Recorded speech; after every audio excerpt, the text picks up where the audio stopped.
Chapter 1. A Humble Beginning.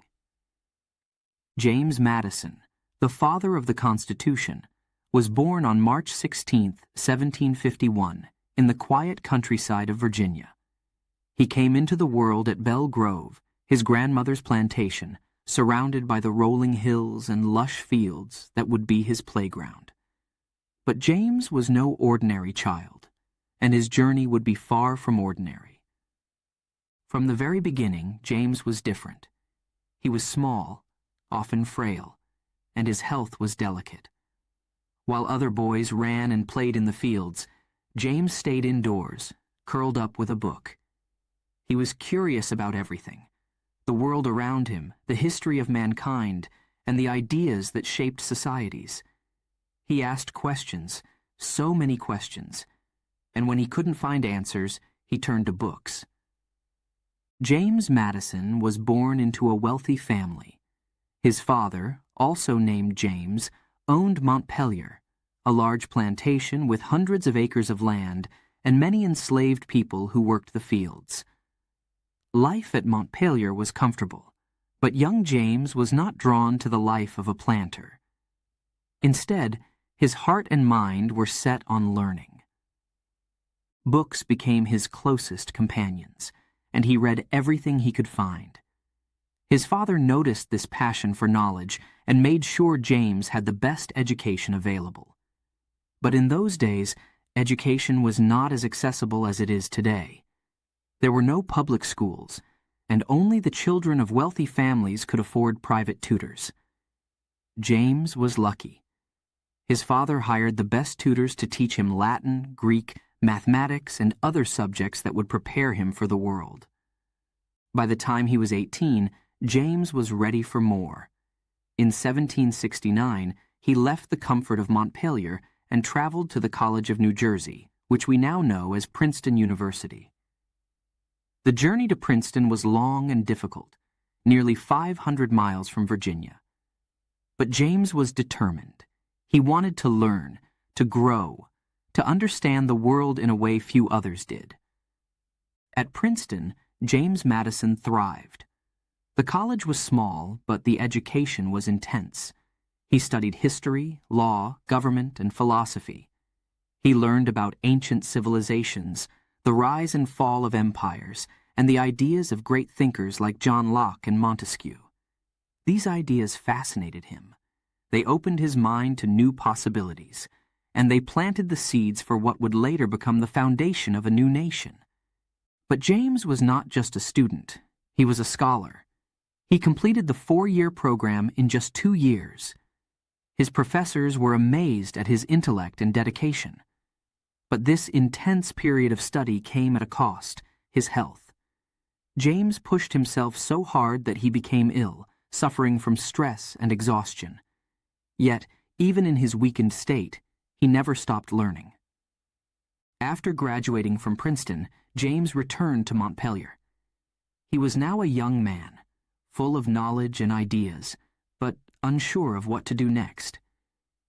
He could have lived a quiet life at home, managing the plantation. But his mind was restless. The world was changing, and James felt a calling, a need to do something greater than himself. The colonies were buzzing with talk of independence from Britain. The relationship between the colonies and the British Crown had become strained. Taxes were high, and the colonists had no say in how they were governed. Many felt it was time for a change, time to break free from British rule. James watched and listened as these ideas spread, and something inside him stirred. In 1776, when James was just 25 years old, the American Revolution began. The colonies declared their independence, and the fight for freedom was on. But the war was not just about soldiers and battles. It was also about ideas and principles. The colonists were fighting for the right to govern themselves, to create a new kind of government that had never existed before. James knew he had to be a part of this. His mind was filled with the knowledge he had gained at Princeton, and he believed that he could help shape the future of the new nation. So, He joined the Virginia legislature, stepping into the world of politics for the first time. In the legislature, James Madison found his voice. He was quiet and soft-spoken, but when he spoke, people listened. His ideas were clear and thoughtful, his arguments persuasive. He quickly gained a reputation as a man of principle and intelligence. He wasn't interested in power or fame. He was interested in building something that would last. But even as he worked in the legislature, James kept studying. He read everything he could about government and law, looking for ideas that could help the young nation succeed. He became particularly interested in the idea of a balanced government, one that could protect the rights of the people while still being strong enough to govern effectively. He began to dream of a new kind of government, one that would be based on the principles of justice, equality, and freedom. This dream would soon become a reality, but it would not be easy. The road ahead was filled with challenges, debates, and difficult decisions. But James Madison was ready. He had spent his entire life preparing for this moment, and he knew that the future of the nation depended on the ideas he and others like him would put forward. Little did James know, the work he was about to begin would change the course of history. His love for knowledge, his dedication to learning, and his belief in the power of ideas would lead him to become one of the most important figures in American history. The quiet, bookish boy from Virginia was about to become the father of the Constitution, and his legacy would live on for generations to come. As James Madison stood on the threshold of this new chapter in his life, he knew that the road ahead would be difficult, but he also knew that he was ready. With a heart full of hope and a mind full of ideas, he stepped forward, into the unknown, and into history. Chapter 2. The Call to Serve. The air in the American colonies was electric with change. Independence was no longer just a dream. It was becoming a reality. The Revolutionary War had shaken the foundations of British rule, and the colonies had declared themselves free. But with freedom came uncertainty. What would happen next? How would this new nation govern itself? James Madison, still a young man in his 20s, felt the weight of these questions. The war had been fought with blood, sweat, and tears, but now the real challenge began. The colonies had won their independence, but could they hold it together? The path forward was unclear, and the stakes were high. Madison could have stayed home at Montpelier, living a quiet life on his family's plantation. But he was not one to stand by when his country needed him. He felt a deep calling, a sense of duty, to serve the new nation. The time had come for him to step out of the shadows and into the arena where the future of America would be decided. In 1776, Madison was elected to the Virginia Assembly, the state's legislative body. He was young, only 25, but already his intellect and dedication set him apart. The Virginia Assembly was filled with experienced leaders, men who had seen battle and negotiated with the British. But Madison, with his quiet demeanor and sharp mind, quickly earned their respect. He didn't speak often, but when he did, his words carried weight. Madison believed passionately in the rights of individuals and the importance of the states. He knew that the new government needed to be strong enough to hold the nation together, but not so strong that it trampled on the freedoms the Revolution had been fought to secure. This delicate balance between strength and freedom became Madison's guiding principle. As the war came to an end in 1783, the United States was a patchwork of 13 states, each with its own government, its own laws, and its own interests. The central government, under the Articles of Confederation, was weak, too weak to address the challenges facing the young nation. The economy was struggling, the states were bickering, and the government had no power to enforce its decisions. It was clear that something had to change. Madison saw the dangers of a weak central government. Without a strong national government, the states would drift apart, and the hard-won independence could be lost. He knew that a new framework was needed, a new set of rules that would bind the states together while protecting the rights of the people. But how could this be achieved? In 1786, Madison and other leaders met in Annapolis, Maryland, to discuss the problems facing the nation. The meeting was small. Only a few states sent representatives, but it was clear that the Articles of Confederation were not working. Madison spoke passionately about the need for a stronger central government, one that could unite the states and provide stability. The delegates agreed that something had to be done, and they called for a larger convention to be held the following year.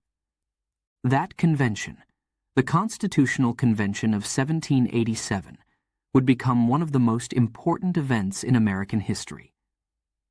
But before it could happen, Madison spent countless hours preparing. He studied the history of governments, ancient and modern, looking for examples of what worked and what didn't. He pored over books and papers, his mind racing with ideas about how to create a government that could stand the test of time. Madison believed that the key to a successful government was balance, a balance between the different branches of government and a balance between the power of the central government and the rights of the states and individuals. He envisioned a system of checks and balances where no one branch or level of government could become too powerful.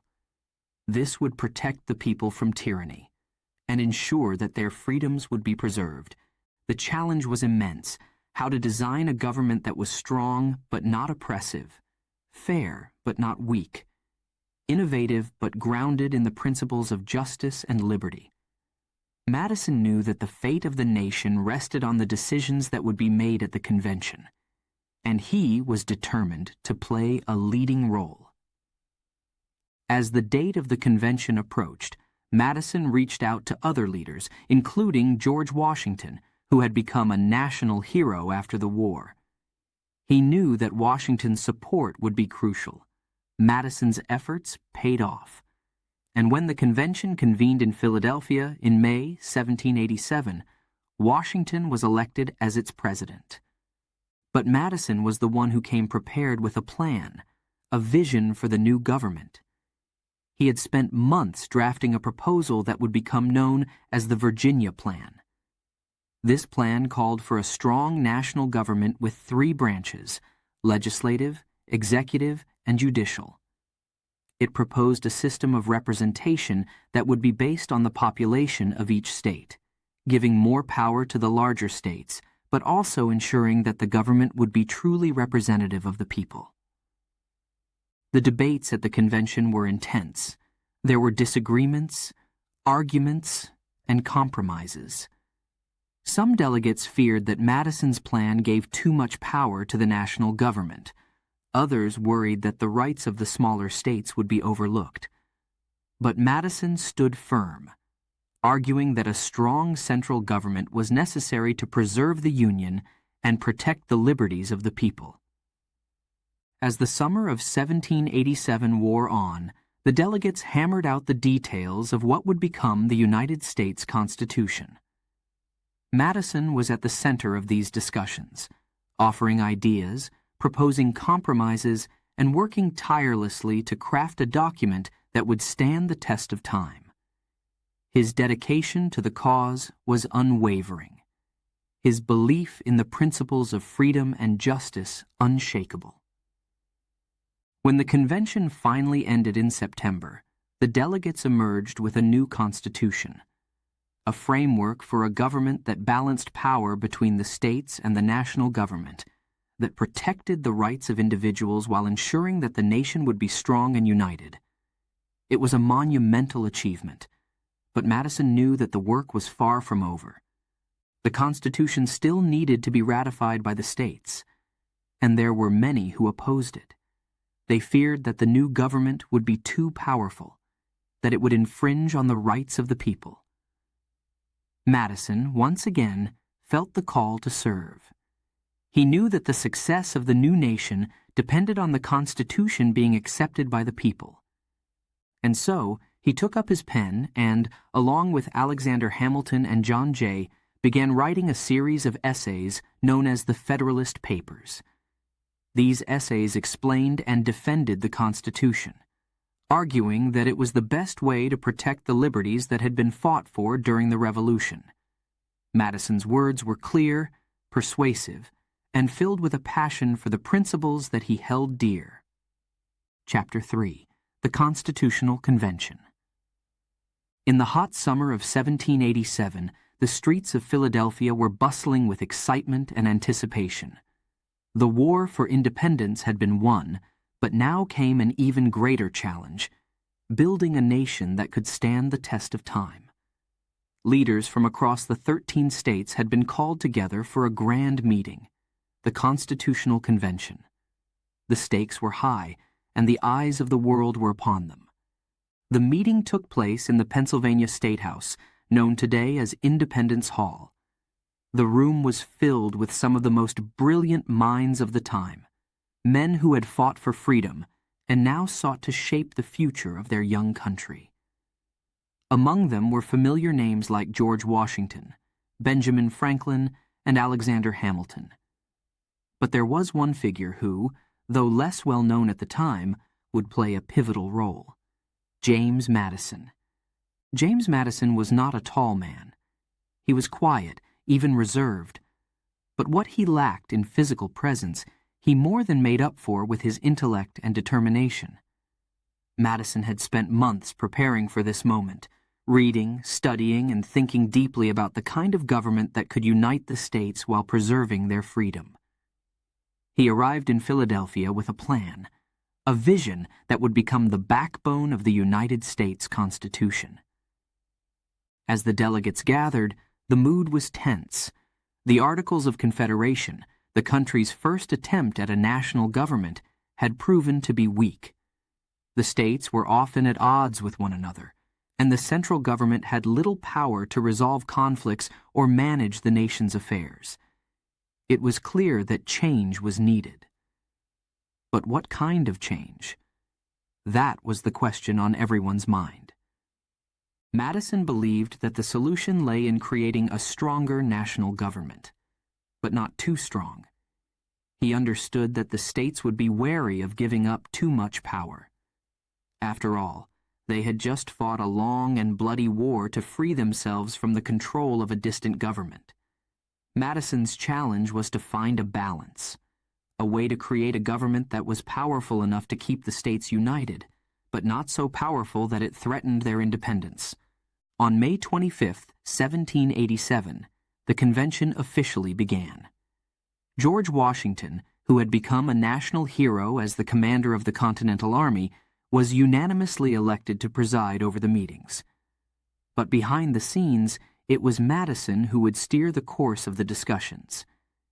He had arrived early, making sure that key delegates were on board with his ideas. He knew that if he could get them on his side, the rest might follow. Madison's plan, known as the Virginia Plan, was bold and innovative. It proposed a government with 3 branches: the legislative, the executive, and the judicial. This structure, Madison argued, would create a system of checks and balances, where each branch had the power to limit the others, preventing any one branch from becoming too powerful. It was a revolutionary idea, one that would change the course of history.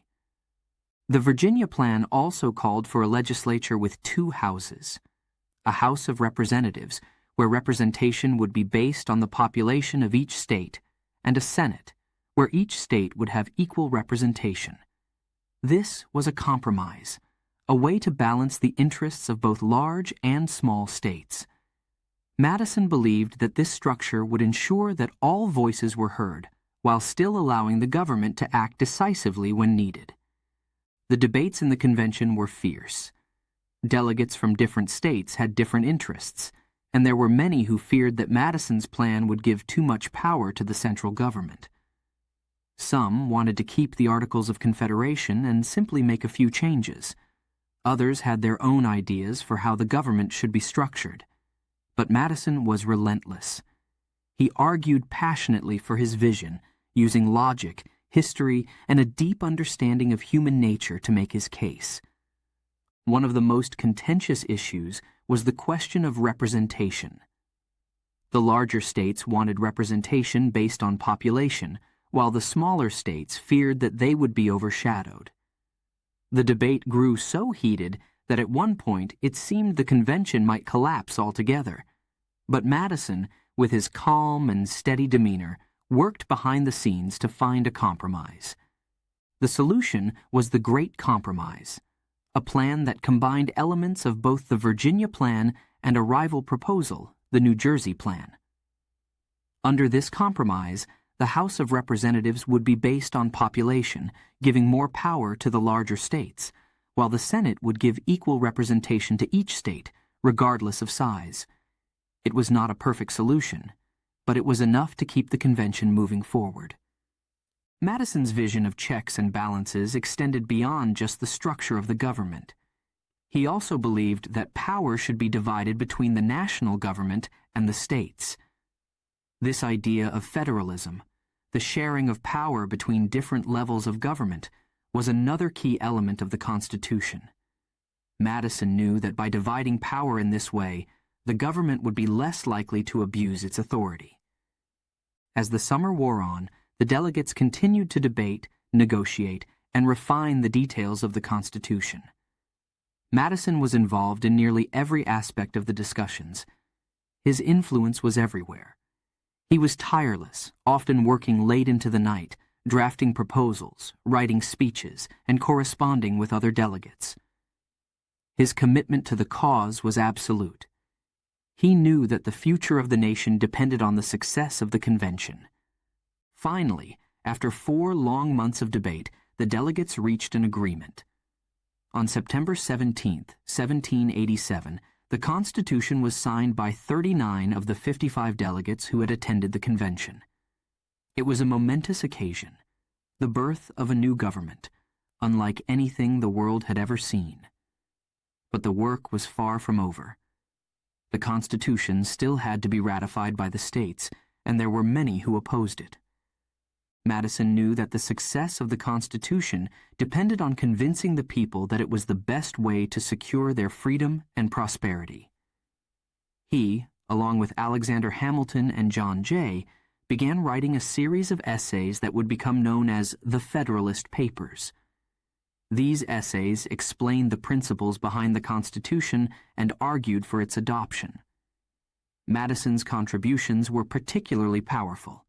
His words were clear, persuasive, and filled with a deep understanding of the challenges facing the young nation.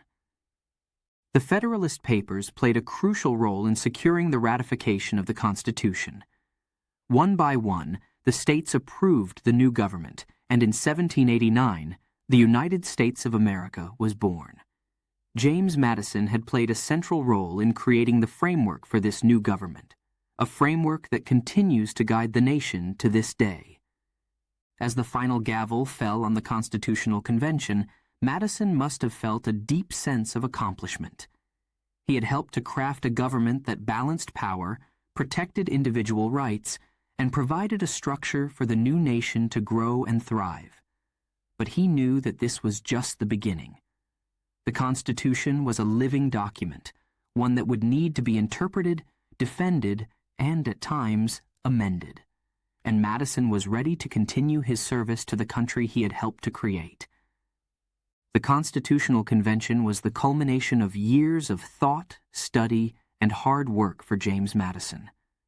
But it was also the beginning of a new chapter in his life, a chapter that would see him become one of the most important figures in American history. His vision, his determination, and his unwavering commitment to the principles of freedom and justice would leave a legacy that continues to inspire and guide the nation today. Chapter 4. The Federalist Papers. The year was 1787, and the ink was barely dry on the newly drafted Constitution. It was a bold document, a blueprint for a government unlike any other. But not everyone was convinced. Across the 13 states there was fear and doubt. Would this new constitution really protect the freedoms the colonists had fought so hard for? Or would it create a government that was too strong, too distant from the people? James Madison could feel the tension in the air. He knew that the Constitution was the best hope for the young nation, but he also knew that its success was far from guaranteed. There were many who opposed it, fearing that it would give too much power to the central government and leave the states and the people vulnerable to tyranny. These opponents, known as anti-federalists, were vocal and determined. They wrote articles and pamphlets arguing against the Constitution, warning of the dangers they believed it posed. Madison understood the stakes. The future of the United States hung in the balance. If the Constitution was not ratified by enough states, the fragile Union could fall apart, and the dream of a strong, united nation could be lost. He knew he had to act, and act quickly. The people needed to understand why this new government was necessary, how it would protect their rights and ensure their freedom. But how could he reach them? How could he persuade them? Madison was not alone in this fight. He joined forces with two other strong advocates for the Constitution.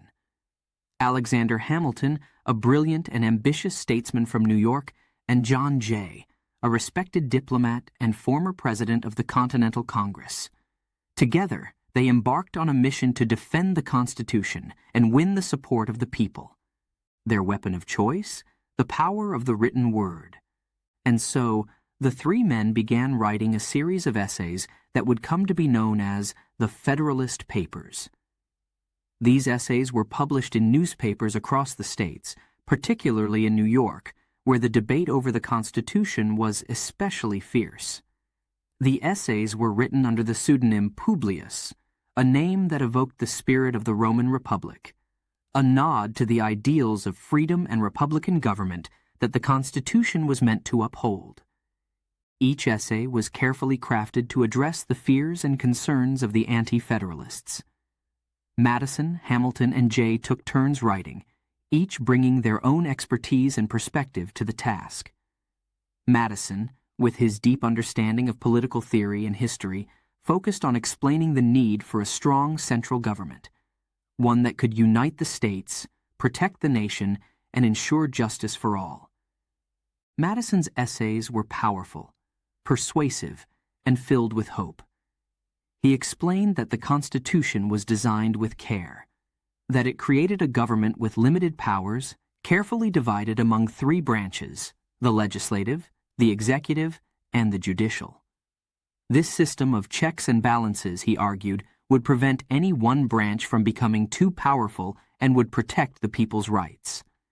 One of Madison's most famous essays, Federalist No. 10, tackled the issue of factions, groups of people with different interests and opinions. Madison acknowledged that factions were inevitable in any free society, but he argued that the new government would be able to manage them. The large, diverse republic created by the Constitution, he wrote, would make it difficult for any single faction to dominate, ensuring that no group could impose its will on the others. Madison also addressed the concern that the new government would be too far removed from the people. He explained that the House of Representatives, with members elected directly by the people, would be the voice of the citizens in the national government. At the same time, the Senate, where states had equal representation, would protect the interests of the states. This balance, Madison believed, would create a government that was both strong and responsive to the people's needs.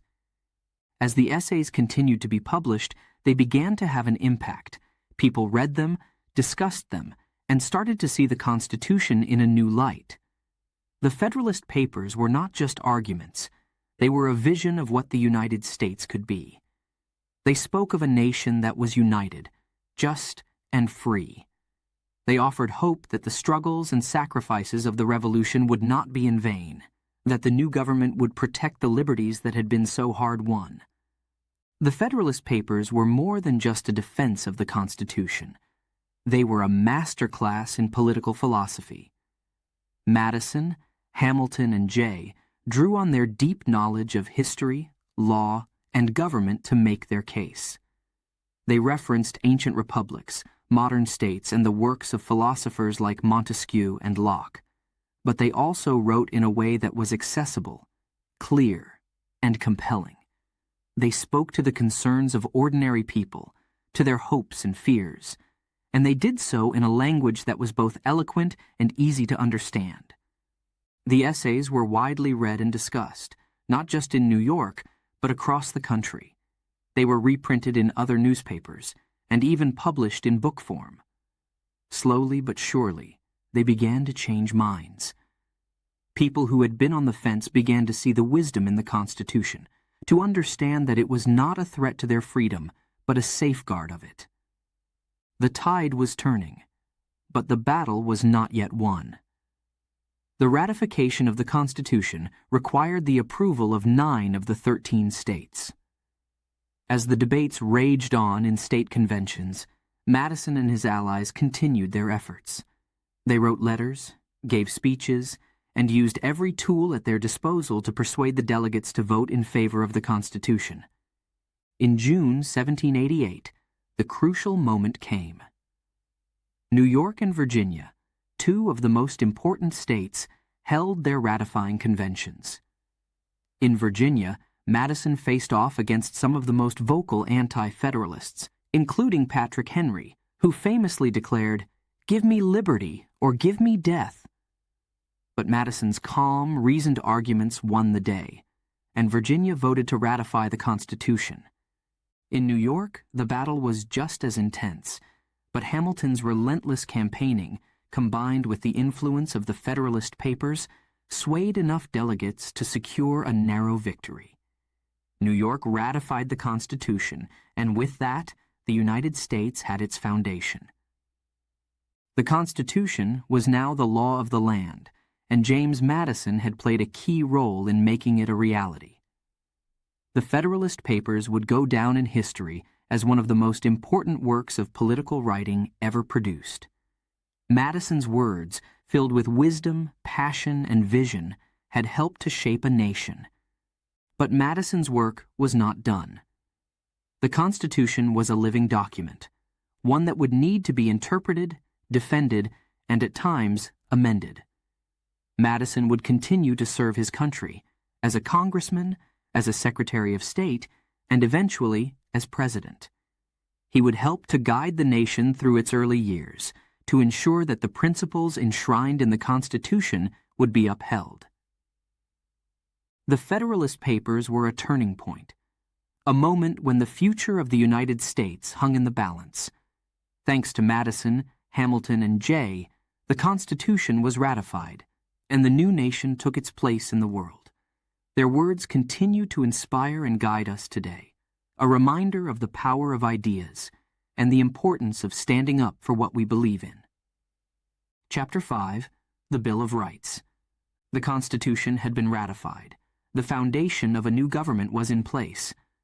But James Madison knew, deep in his heart, that the work was far from finished. The people had spoken, but they were still uncertain, still afraid that their hard-won freedoms could be taken away. They wanted something more, something that would clearly and undeniably protect their rights. The debates during the ratification process had made one thing clear. Many Americans feared that the new government, even with all its checks and balances, could become too powerful. They worried that without specific protections, their individual rights could be at risk. These concerns echoed through the states, from the bustling streets of New York to the quiet farms of Virginia. People wanted assurances. They wanted a Bill of Rights. Madison understood these fears. He believed in the Constitution, but he also believed in the rights of the people, rights that should never be infringed upon by any government. He knew that the Constitution, as it stood, was not enough to ease the worries of many Americans. So he took up the cause, determined to add these crucial protections to the nation's highest law. The idea of a Bill of Rights was not new. In fact, many states already had their own declarations of rights. But Madison's challenge was to create a set of rights that would apply to all Americans, that would be enshrined in the Constitution itself. He knew this would not be easy. The Anti-Federalists had demanded these rights during the ratification debates, and now it was up to Madison to deliver. In 1789, just a few months after the first Congress of the United States convened, Madison introduced a series of amendments to the Constitution. These amendments would become known as the Bill of Rights, and they would be the culmination of Madison's tireless efforts to protect the freedoms that Americans held dear. Madison's vision for the Bill of Rights was clear. He believed in the fundamental rights of every individual, rights that should never be taken away by any government. He believed in the freedom of speech, the freedom to speak one's mind without fear of punishment. He believed in the freedom of religion, the right to worship as one chooses, without interference from the state. He believed in the freedom of the press, the ability of journalists and writers to report the truth, even if it meant criticizing the government. But Madison's vision didn't stop there. He also believed in the right to a fair trial, that every person accused of a crime should have the opportunity to defend themselves in court. He believed in the right to bear arms, the right of individuals to protect themselves and their property, and he believed in the protection of individual privacy, that the government should not be allowed to search people's homes or seize their property without a good reason. These rights, so fundamental, so precious, became the foundation of the Bill of Rights. But getting them approved was no small task. The amendments had to be debated, revised, and voted on by Congress before they could become part of the Constitution. Madison faced opposition from some who believed that the Constitution was already strong enough without these additional protections. Others feared that by listing certain rights, the government might be tempted to ignore other unlisted rights. But Madison was determined. He argued passionately that these amendments were necessary, not just to satisfy the demands of the Anti-Federalists, but to ensure that the new government would always respect the rights of the people. His words were powerful, persuasive, and filled with a deep conviction that these rights were essential to the survival of the new nation. Finally, after months of debate, Congress approved 12 amendments and sent them to the states for ratification. The states, eager to see these protections added to the Constitution, quickly ratified 10 of them. These 10 amendments, the Bill of Rights, were officially added to the Constitution on December 15, 1791. The Bill of Rights was a victory for Madison, but more importantly, it was a victory for the American people. These 10 amendments guaranteed the rights that so many had fought and died for during the Revolutionary War. They ensured that the new government would not have the power to silence its critics, restrict religious freedom, or invade the privacy of its citizens. They provided a foundation of liberty and justice that would guide the nation for generations to come. Madison's work on the Bill of Rights was a testament to his belief in the power of ideas. He understood that a government without limits could easily become tyrannical, that the rights of the people needed to be clearly defined and fiercely protected. And he knew that by adding these protections to the Constitution, he was not just preserving the freedoms of his own generation, but securing them for all future generations. Today, more than 2 centuries later, the Bill of Rights remains one of the most cherished parts of the Constitution. The freedoms it protects are still the cornerstone of American democracy. The right to speak freely, to worship as we choose, to be secure in our homes and our property. These are rights that Americans continue to hold dear. James Madison's legacy as the father of the Constitution is well known, but his work on the Bill of Rights is perhaps his greatest achievement.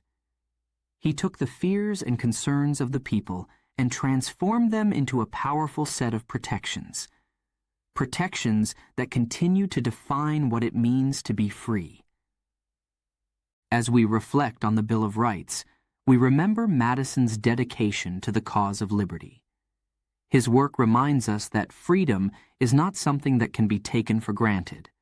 It is something that must be constantly defended, protected, and cherished. And thanks to James Madison, those protections are enshrined in the very foundation of our nation, ensuring that the rights of the people will always be safeguarded against the power of government. Chapter 6, Secretary of State. The year was 1801, and James Madison had just begun a new chapter in his remarkable journey. He was no longer the young, eager politician from Virginia, nor simply the brilliant mind behind the Constitution. Now, Madison had taken on a new and crucial role: Secretary of State under President Thomas Jefferson. The United States was still a young nation, full of promise, but also facing many challenges. And Madison knew that his wisdom and experience would be put to the test. As Secretary of State, Madison was responsible for managing the country's relationships with foreign nations.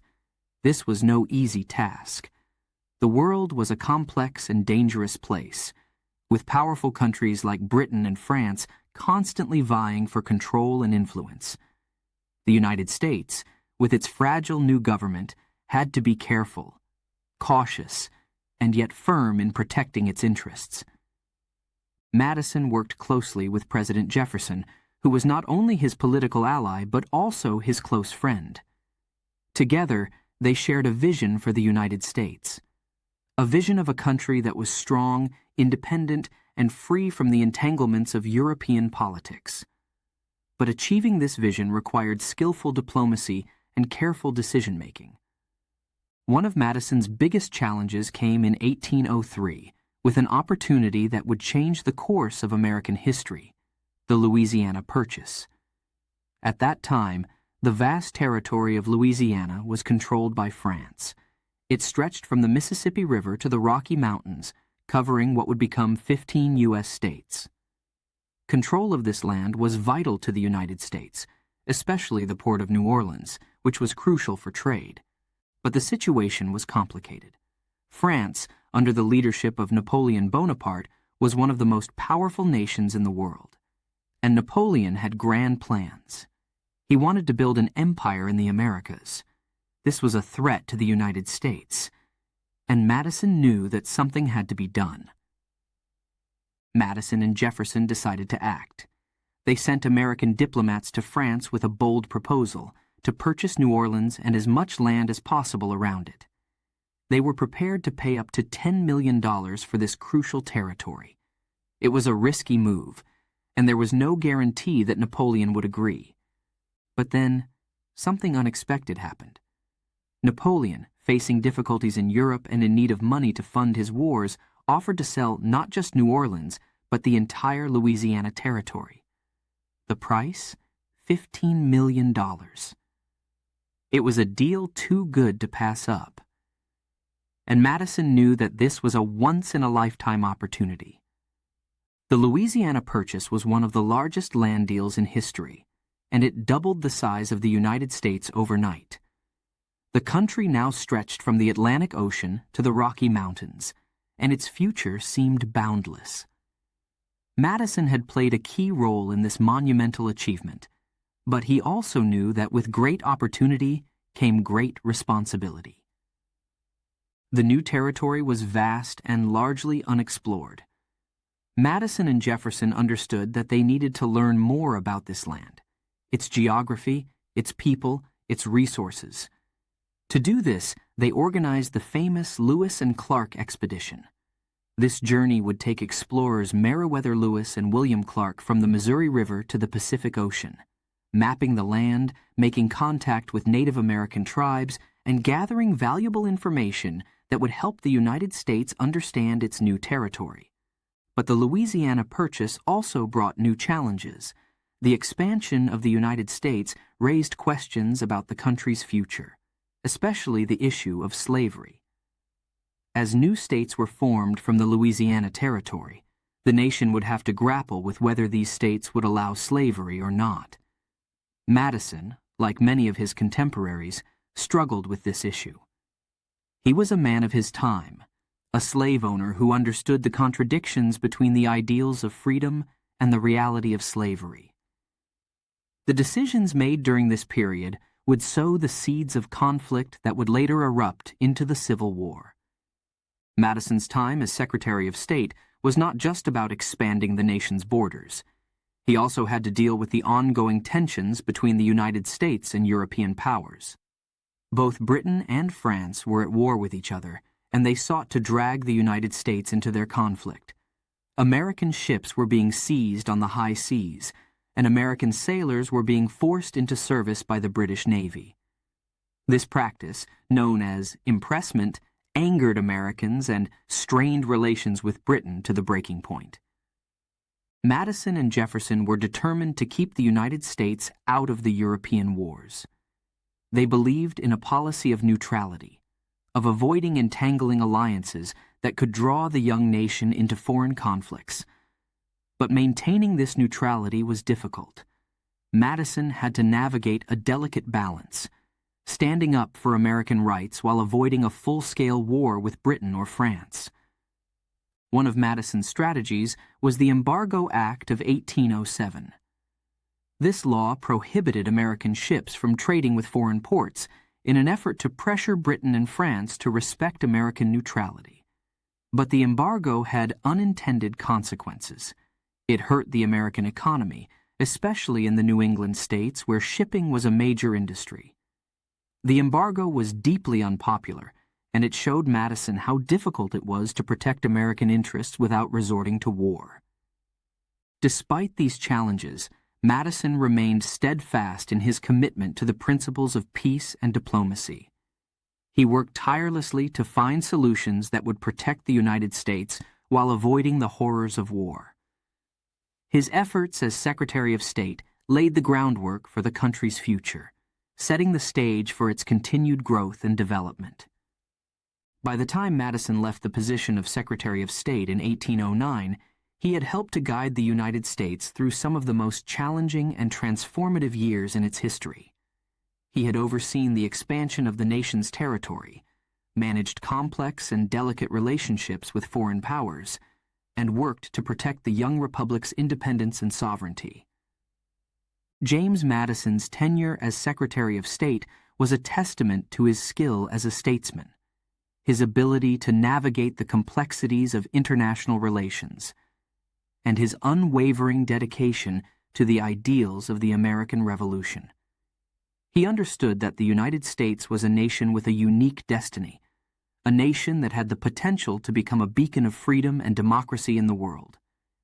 As Madison looked back on his time as Secretary of State, he could see how far the country had come, and yet he knew that his work was not yet finished. The challenges facing the nation were far from over. But Madison was ready to take on whatever came next, ready to continue his service to the country he had helped to create. The story of James Madison was far from over, and the next chapter in his life would be one of the most challenging yet. The nation was about to face its greatest test, and Madison would once again be called upon to lead. Chapter 7. The Presidency Begins. In the year 1809, the United States was still a young and fragile nation. The country had fought hard for its independence, but now it faced new challenges that would test its strength and unity. And at the helm of the nation, stepping into the highest office, was James Madison, the quiet, thoughtful man who had already shaped so much of America's destiny. Now, as the fourth President of the United States, Madison would face his greatest challenge yet. Madison was not new to leadership. He had served as a key architect of the Constitution, had defended it through the Federalist Papers, and had guided the nation's foreign policy as Secretary of State. But becoming president was different. It was a role that demanded not only wisdom and vision, but also the ability to make tough decisions in times of crisis. As Madison took the oath of office, the world around him was filled with tension. Across the Atlantic, Europe was engulfed in the Napoleonic Wars, with Britain and France locked in a bitter struggle for dominance. The United States, though far from the battlefields, was caught in the crossfire. Both Britain and France were interfering with American trade, seizing ships and goods. But it was Britain's actions that caused the most outrage. The British Navy was stopping American ships on the high seas and forcibly taking American sailors, claiming they were British deserters. This practice, known as impressment, was an affront to American sovereignty, and it could not be tolerated. Madison wanted to keep the peace. He knew that another war would be devastating for the young nation, still recovering from the Revolution. But he also knew that the United States could not back down. It could not allow its rights to be trampled by a foreign power. Madison and his administration tried diplomacy, sending envoys to negotiate with the British. But the talks went nowhere. The British were determined to continue their aggressive policies, and tensions continued to rise. The American people were growing restless. They were angry and frustrated. They wanted their government to stand up to the British. Madison faced increasing pressure from Congress, particularly from the war hawks, a group of young, fiery leaders like Henry Clay and John C. Calhoun, who were pushing for war. They believed that war with Britain was not only necessary but also an opportunity to assert American strength and perhaps even expand the nation's territory. Madison, though cautious by nature, began to see that war might be unavoidable. He knew that the United States could not allow itself to be bullied, that it had to defend its honor and its rights. The situation came to a head in June 1812. With heavy heart but firm resolve, Madison asked Congress to declare war on Britain. The vote was close, the nation was divided, but in the end, Congress approved the declaration. The United States was once again at war, this time with the greatest naval power in the world. The War of 1812 was a difficult and chaotic conflict.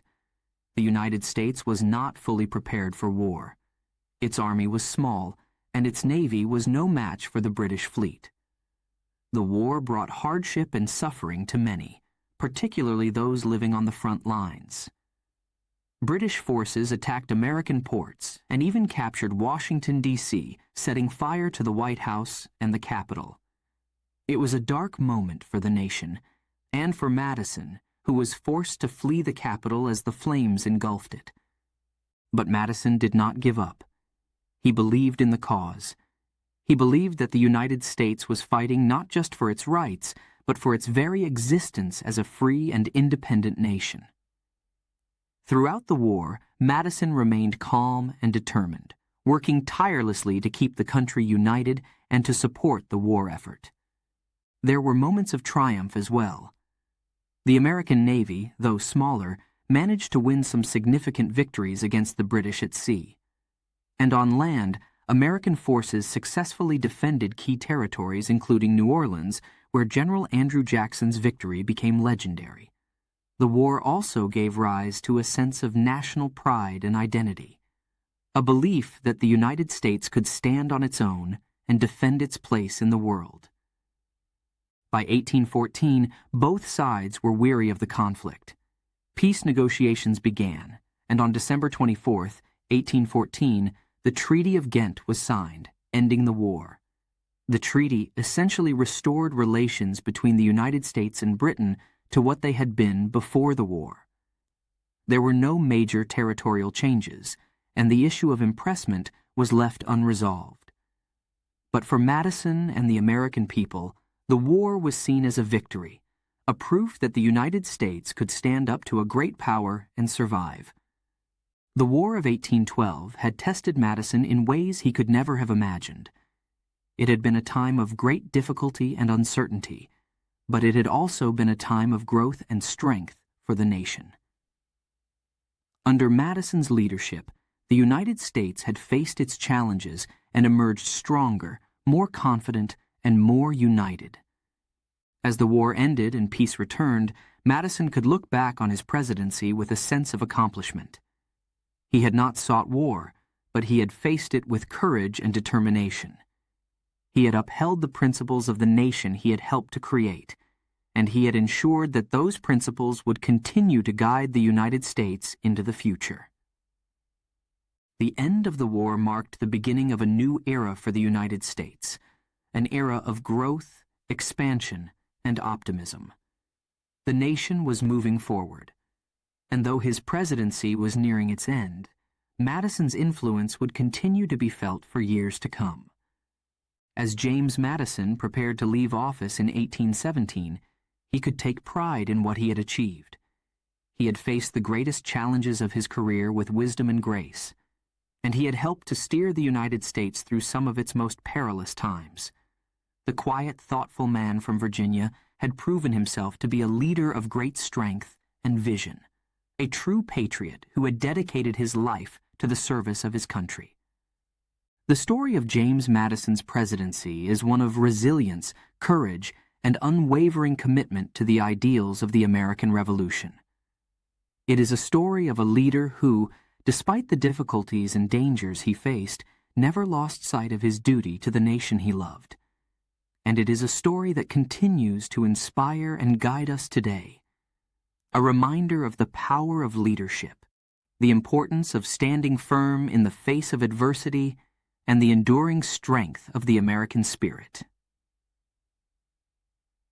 Chapter 8. The War of 1812. The War of 1812, a time of great struggle and even greater heroism. For James Madison, it was the most challenging period of his presidency. The young nation, still finding its way in the world, was once again thrust into conflict. This time, the enemy was not a distant king across the ocean, but the same powerful nation it had fought for independence, Great Britain. Tensions had been building for years. British ships were seizing American vessels on the high seas, and worse, they were capturing American sailors, forcing them to serve in the British Navy. This practice of impressment was an insult to American sovereignty, and it infuriated the nation. Madison, ever the diplomat, tried to resolve the conflict through peaceful means. But the British were unyielding, and the situation grew worse. By 1812, Madison had little choice. The United States could not stand by while its rights were violated, its people taken against their will. So, on June 18, 1812, Congress declared war on Great Britain. The War of 1812 had begun. For many Americans, the war was a difficult and uncertain time. The country was not fully prepared for such a large-scale conflict. The army was small, the navy even smaller. The British, on the other hand, had one of the most powerful militaries in the world. They were experienced, well-equipped, and determined to teach the Americans a lesson. The war brought hardship to many. Along the borders with Canada, battles raged as American forces tried to invade British-held territories. The fighting was fierce and often brutal. Many lives were lost, and victories were hard to come by. But through it all, Madison remained steadfast. He believed in the cause. He believed in the strength of the American people. But then, in August 1814, the unthinkable happened. British forces launched an attack on Washington, D.C., the nation's capital. It was a day of chaos and fear. As British soldiers marched into the city, the government was forced to flee. President Madison and his wife, Dolly, escaped just in time, but not before Dolly famously saved a portrait of George Washington from the White House. Soon after, the British set fire to the White House, the Capitol, and other public buildings. The sky above Washington was filled with smoke, and the heart of the nation was left in ruins. Madison was devastated. But he did not give up. He knew that the spirit of the nation was strong, that the people would not be defeated so easily. Even as the flames consumed the Capitol, Madison worked to rally the country. He called on the people to stand firm, to defend their homes and their freedom. The war dragged on. Battles were fought on land and at sea. But despite the hardships, there were moments of great heroism. In Baltimore, the British tried to capture Fort McHenry, but the Americans held their ground. the sight of the American flag still flying over the fort at dawn inspired Francis Scott Key to write the poem that would become the Star-Spangled Banner, a symbol of the nation's resilience and pride. On the Great Lakes, American naval forces, under the command of Oliver Hazard Perry, won a decisive victory at the Battle of Lake Erie. His message to Madison after the battle was simple but powerful. "We have met the enemy, and they are ours." This victory helped to turn the tide of the war in favor of the United States. But even as these victories lifted the nation's spirits, the war continued to take its toll.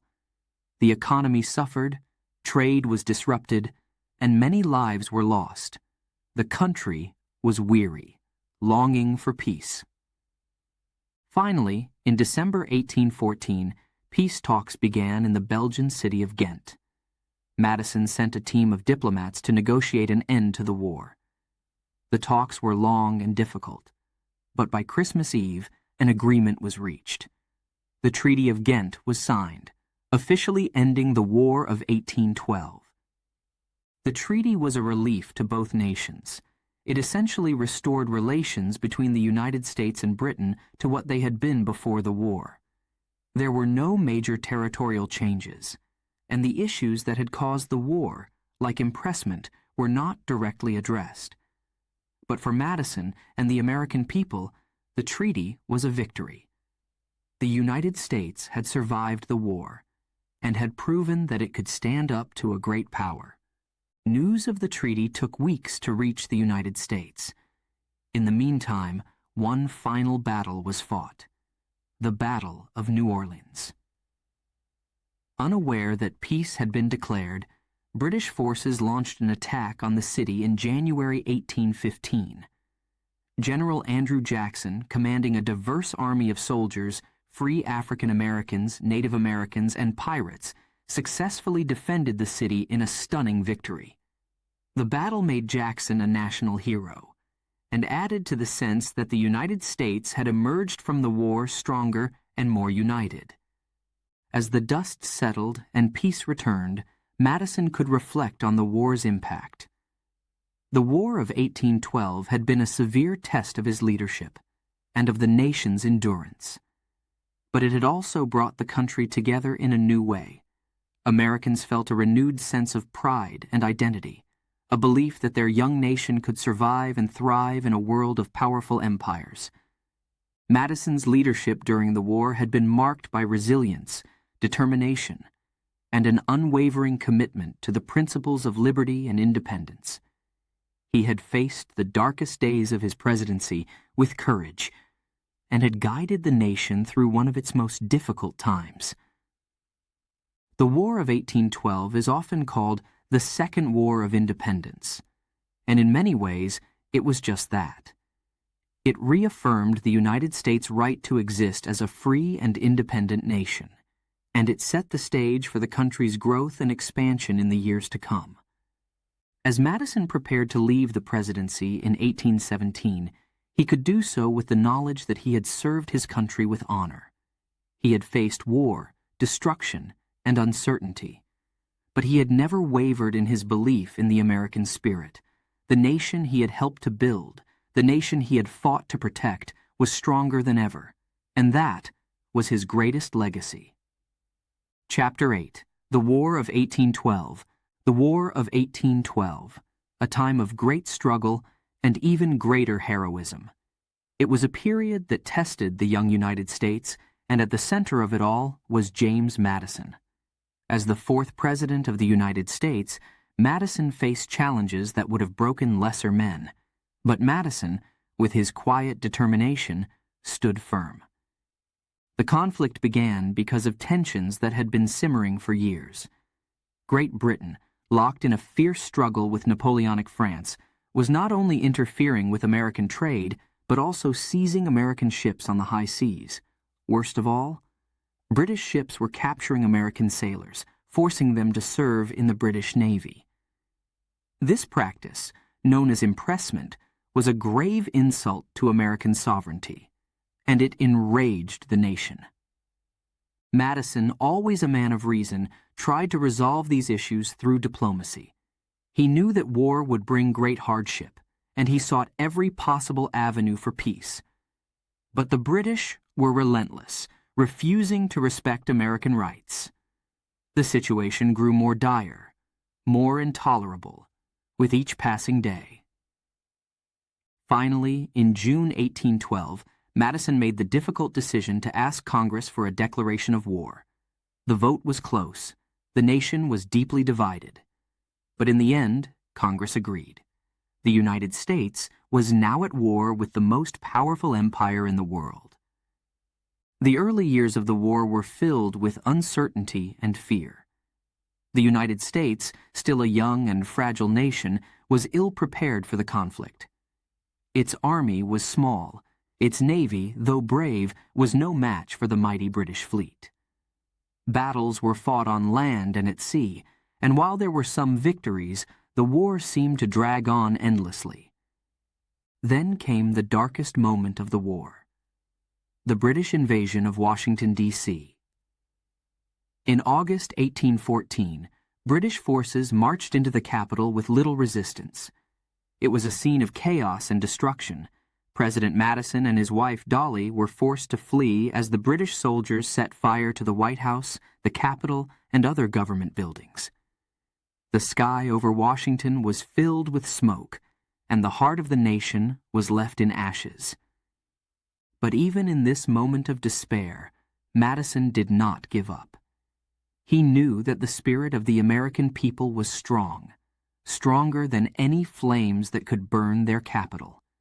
He remained calm, focused, and determined to lead the nation through this crisis.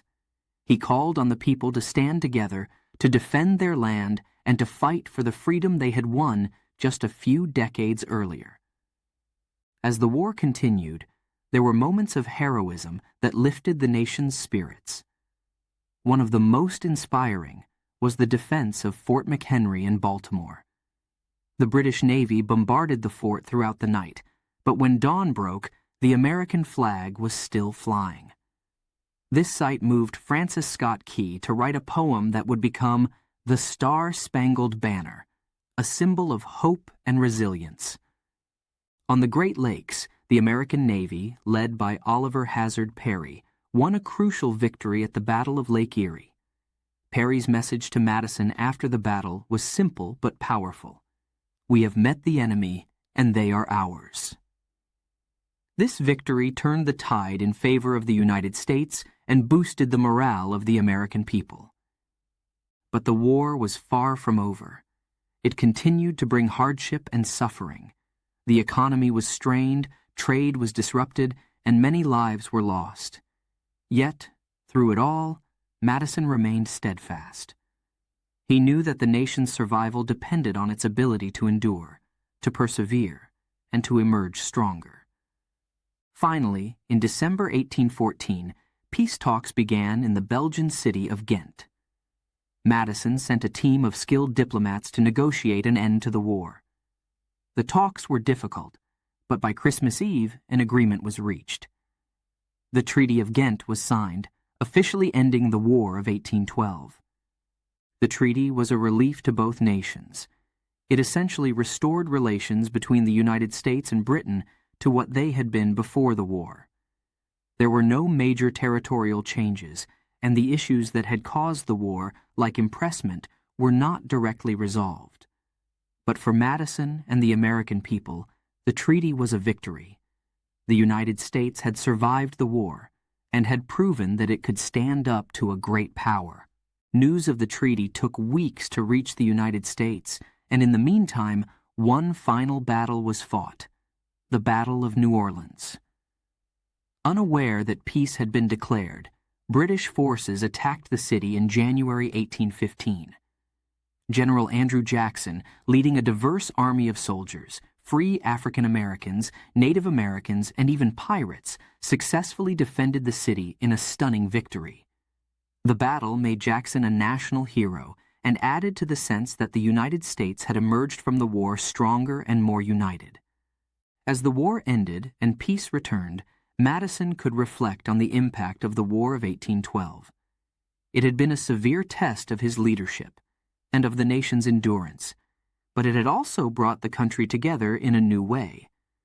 Americans felt a renewed sense of pride and identity, a belief that their young nation could survive and thrive in a world of powerful empires. Madison's leadership during the war had been marked by resilience, determination, and an unwavering commitment to the principles of liberty and independence. He had faced the darkest days of his presidency with courage, and had guided the nation through one of its most difficult times. The War of 1812 is often called the Second War of Independence, and in many ways it was just that. It reaffirmed the United States' right to exist as a free and independent nation, and it set the stage for the country's growth and expansion in the years to come. As James Madison's presidency neared its end in 1817, he could look back on his time in office with pride.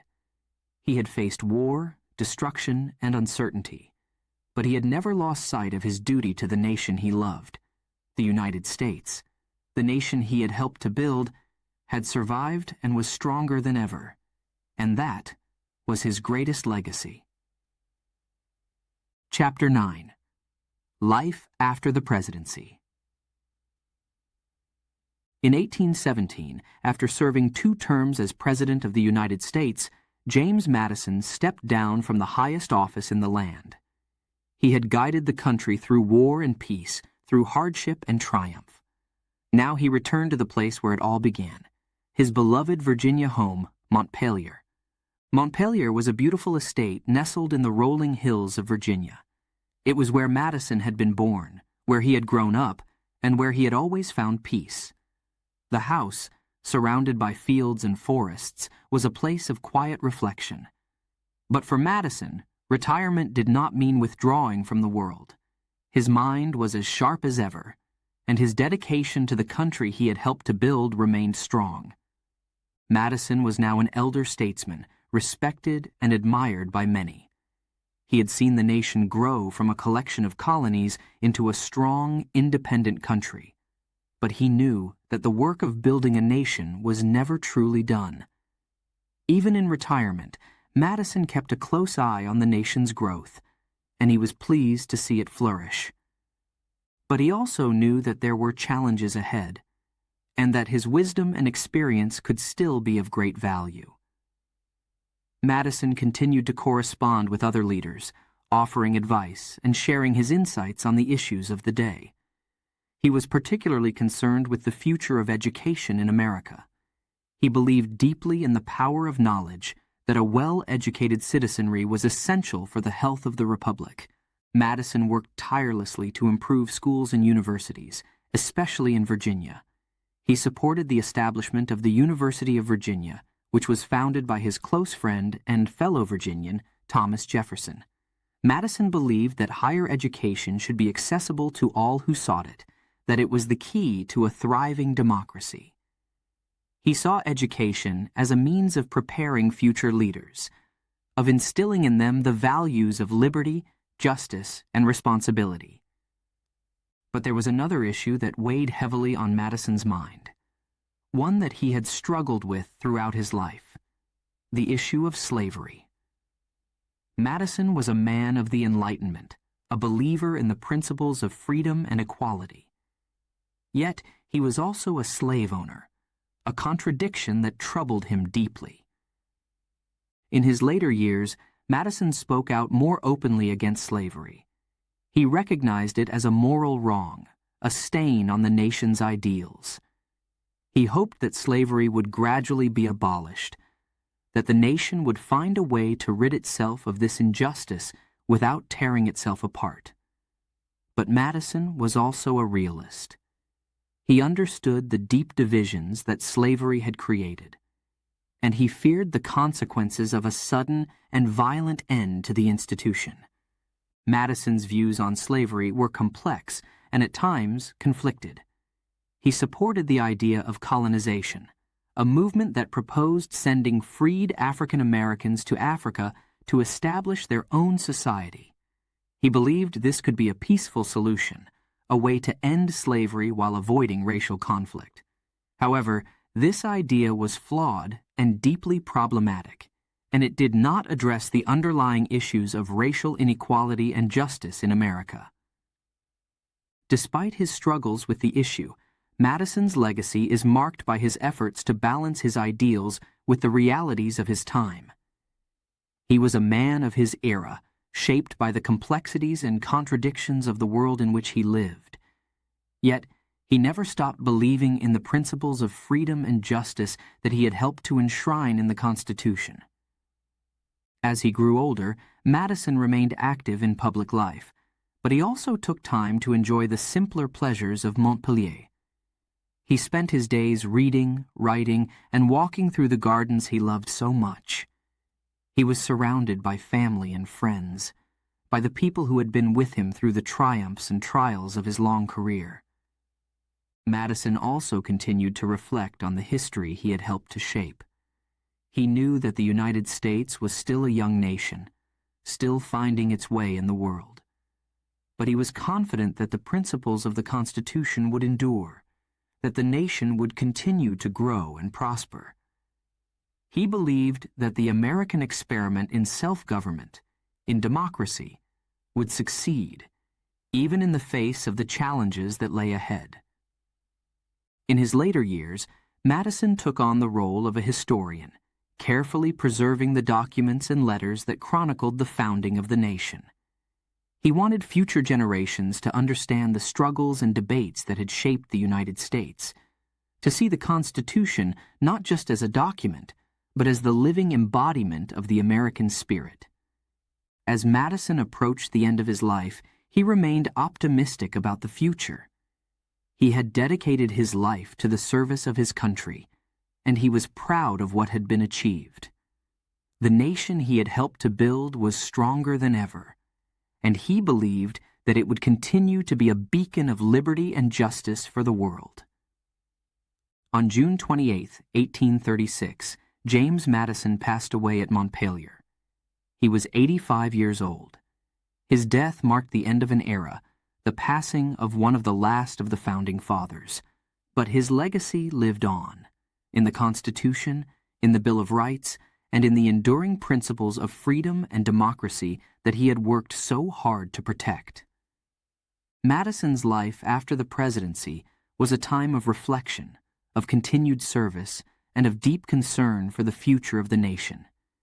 He was a man who never stopped caring about the country he had helped to create, a man whose wisdom, dedication, and vision continue to inspire us today. Chapter 10. The Legacy of Freedom. James Madison, a man of vision, a man of principles. His legacy is woven into the very fabric of the United States, a legacy of freedom and justice that continues to shape the nation today. Though he was not a man of grand gestures or fiery speeches, Madison's impact was profound, his ideas loud and clear.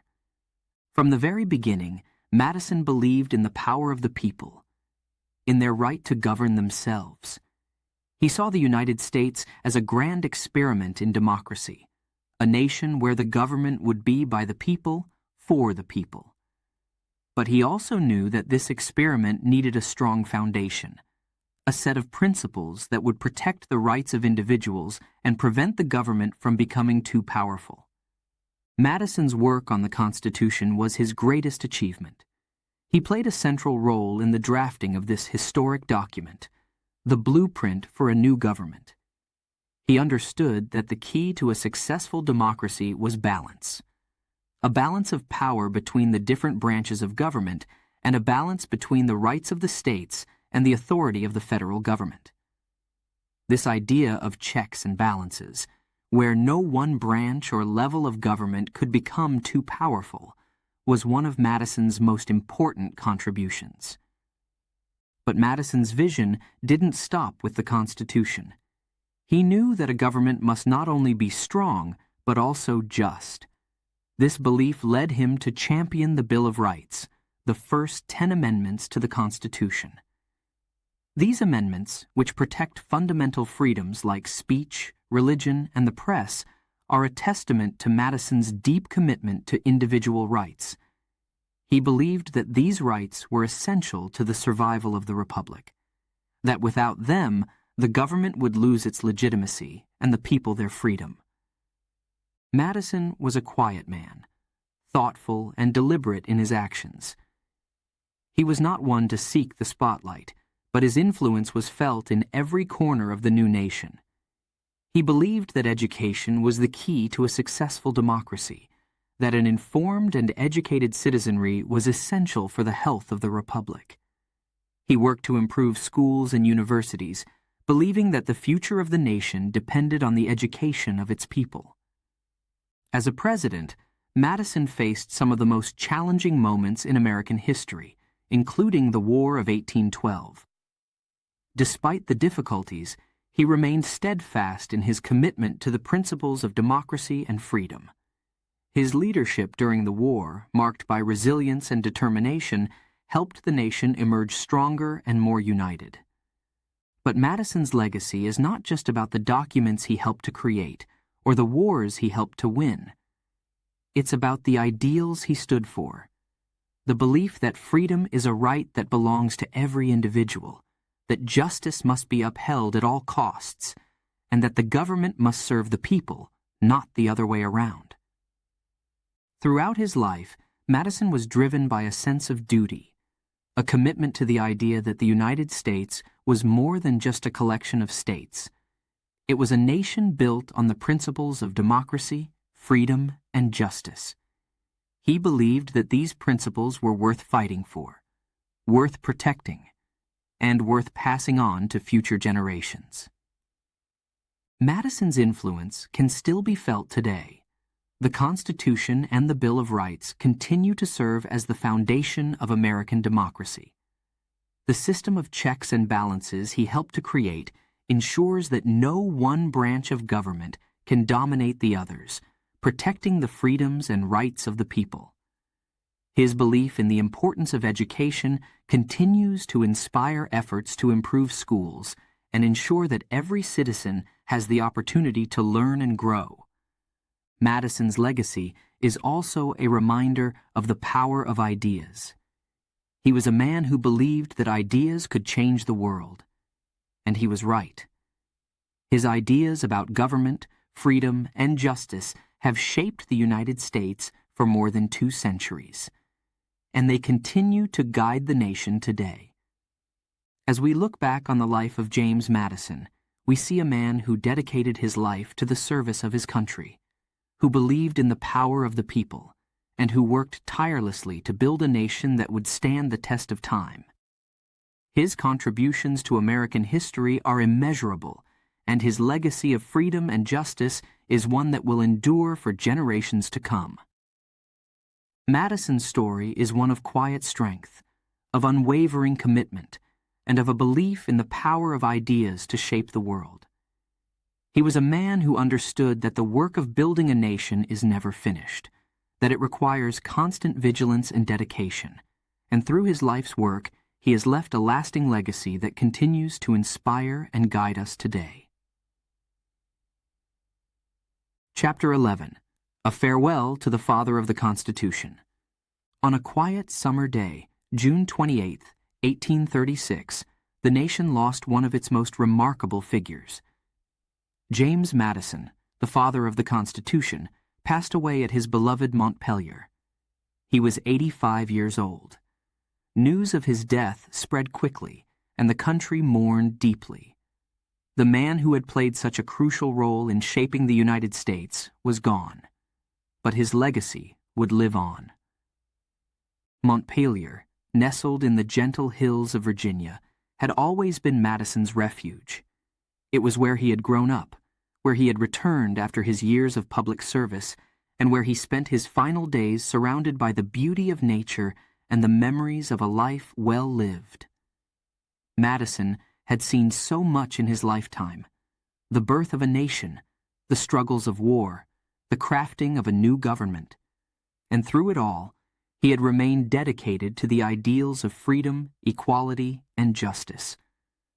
As the nation reflected on Madison's life, there was a deep sense of gratitude for all he had done. He was not a man of towering physical stature, but his ideas were towering. He had believed in the power of the people, in their right to govern themselves, and he had worked tirelessly to ensure that these principles were enshrined in the Constitution. Madison's contributions were vast. He had been a key architect of the Constitution, carefully crafting a framework that balanced power between the federal government and the states, between the executive, legislative, and judicial branches. His vision of checks and balances was revolutionary, ensuring that no single branch of government could dominate the others. This system, which he had fought so hard to create, would guide the United States for centuries. But Madison's influence didn't end with the Constitution. He understood that for a government to truly protect the rights of its citizens, those rights needed to be clearly defined. And so, he championed the Bill of Rights, the first 10 amendments to the Constitution. These amendments guaranteed fundamental freedoms: freedom of speech, freedom of religion, the right to a fair trial, and more. They were a testament to Madison's unwavering commitment to individual liberty. Madison was also a prolific writer, and his contributions to the Federalist Papers remain some of the most important political writings in American history. Along with Alexander Hamilton and John Jay, Madison wrote essays that explained and defended the Constitution, persuading the states to ratify it. His words were persuasive, thoughtful, filled with a deep understanding of the challenges facing the new nation. As president, Madison had faced the War of 1812, a conflict that tested the young nation's resolve. Despite the difficulties, Madison's leadership helped the United States emerge from the war stronger and more united. He had demonstrated that even in the face of great adversity, the nation could endure and thrive. But beyond his many achievements, Madison's life was a testament to the power of ideas, to the belief that one person, armed with conviction and dedication, can make a difference. He had helped to shape a new nation, a nation built on the ideals of freedom, equality, and justice. In his final years at Montpelier, Madison took on the role of a mentor and a historian. He carefully preserved the letters, documents, and writings that told the story of the nation's founding. He knew that future generations would look to these records to understand how the United States had come to be, and he wanted to ensure that the story was told accurately and truthfully. Madison's death marked the passing of one of the last of the Founding Fathers. The generation that had fought for independence, that had laid the groundwork for the nation's future, was now gone. But the principles they had fought for lived on, enshrined in the Constitution and the Bill of Rights, guiding the country as it continued to grow and change. As the nation mourned Madison's passing, there was also a sense of celebration for his life, for all that he had accomplished. He had dedicated his life to the service of his country, and his impact was immeasurable. The United States was a stronger, freer, and more just nation because of his efforts. In the years and decades that followed, Madison's legacy continued to inspire. His ideas about government, about the rights of individuals, about the importance of education and civic responsibility were passed down through generations. His writings continued to be studied, his contributions celebrated. Even today, James Madison's influence can be seen in the way the United States is governed. The Constitution he helped to create remains the supreme law of the land, guiding the nation through times of peace and times of crisis. The rights he fought to protect continue to be cherished by all who call themselves Americans. Madison's life was a reminder that the work of building a nation is never truly finished, that each generation must take up the mantle and continue the fight for freedom and justice. His story is one of perseverance, of dedication, and of a deep belief in the power of the people to govern themselves. As we say farewell to James Madison, we remember him not just as a founding father, but as a man who believed in the potential of a nation, who worked tirelessly to help that nation realize its potential, and who left behind a legacy that will inspire generations to come. In the end, James Madison's greatest contribution was his belief in the American experiment, the idea that a people, free and equal, could govern themselves. It was a radical idea at the time, but Madison made it a reality, and for that, we owe him a debt of gratitude that can never be repaid. The father of the Constitution may be gone, but his spirit lives on in the principles that continue to guide the United States. His legacy is one of freedom, justice, and the enduring power of ideas. And as long as those principles endure, James Madison will never be forgotten. Chapter 12. Remembering James Madison. Today, when we think of James Madison, we think of more than just a president. We remember him as a thinker, a leader, a visionary whose ideas have shaped the United States in ways that still resonate today. His contributions to the Constitution, the Federalist Papers, and the Bill of Rights are not just historical facts, they are the very foundation of the nation's democracy. Madison was a man who believed deeply in the power of ideas. He understood that the strength of a nation is not just in its military or its economy, but in the principles and ideals that guide it. For Madison, these ideals were clear: freedom, justice, and the right of the people to govern themselves. His work on the Constitution was a monumental achievement. In the sweltering summer of 1787, Madison, along with other great minds, gathered in Philadelphia to draft a document that would set the course for the new nation. Madison's vision was for a government that was strong enough to be effective, but limited enough to protect the rights of individuals. He knew that finding this balance was crucial, and he worked tirelessly to ensure that the Constitution would provide a framework for a government that was both powerful and just. But Madison didn't stop there. He knew that the Constitution, as it was originally written, needed something more: a clear and undeniable protection of individual rights. And so, he became the driving force behind the Bill of Rights, the first 10 amendments to the Constitution. These amendments guaranteed essential freedoms: freedom of speech, freedom of religion, the right to a fair trial, and more. Madison believed that these rights were fundamental to the survival of the Republic, that without them, the government would lose its legitimacy and the people their freedom. Madison's contributions didn't end with the Constitution and the Bill of Rights. He was also one of the key authors of the Federalist Papers, a series of essays written to persuade the states to ratify the Constitution. These essays, written with clarity and passion, explained the principles behind the new government and addressed the fears of those who opposed it. Madison's writings in the Federalist Papers remain some of the most important documents in American political thought, still studied and revered today. As president, Madison faced challenges that tested his leadership and his commitment to the nation's ideals. The War of 1812 was a difficult and trying time for the young country, but Madison's steady hand guided the nation through the conflict. His leadership during the war demonstrated his resilience and his unwavering belief in the American people. But beyond his achievements in office, Madison's legacy is one of dedication to the principles of democracy. He believed in the potential of the American people, in their ability to govern themselves and to create a nation based on the ideals of liberty and justice. Madison's faith in the people was not just theoretical, it was a guiding principle of his life's work. Today, Madison's influence can still be felt. The Constitution, with its checks and balances, continues to guide the nation. The Bill of Rights protects the freedoms that Americans hold dear, and the Federalist Papers offer insights into the principles of government that are as relevant now as they were over 2 centuries ago. Madison's story is a reminder that the strength of a nation lies not just in its leaders, but in the ideas and ideals that those leaders embody.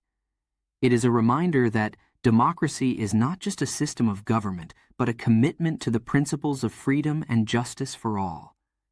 And it is a reminder that one person with vision and dedication can make a difference, can help to build a nation where those principles are more than just words. As we remember James Madison, we honor him not just as the father of the Constitution, but as a man who believed in the power of ideas, who believed that the American experiment in self-government could succeed. His life was a testament to the belief that democracy is worth fighting for, that the rights of individuals must be protected, and that the government must always serve the people. Madison's legacy is not just a part of history. It is a living, breathing part of the American experience. It is the Constitution that guides the nation's laws, the Bill of Rights that protects its freedoms, and the principles of democracy that ensure that the government remains of the people, by the people, and for the people. And so, we honor James Madison, not just for what he did, but for what he stood for. We honor him for his unwavering commitment to building a nation where liberty and justice for all truly means something. We honor him for his belief in the potential of the American people, a belief that continues to inspire us today.